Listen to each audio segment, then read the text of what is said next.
What's up? All right, I'm gonna give y'all a lesson on cleaning your palettes. So we are gonna turn on the water, and now this is what I do not want you to do.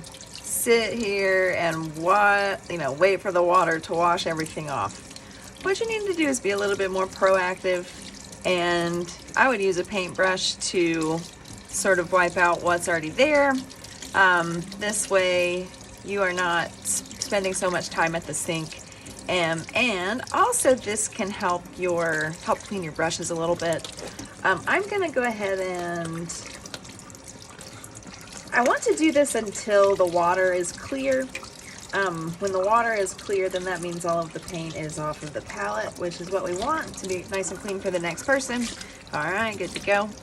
And palettes can go in the dish rack. They can just go upright like a plate. To clean your paintbrushes, put your hand under the water. Put your brush in your hand and swirl it around while it's under the water. That's a really fast and effective way to clean your materials. Paintbrushes need to go with the bristles facing up in the end of the dish rack, and then you're all set.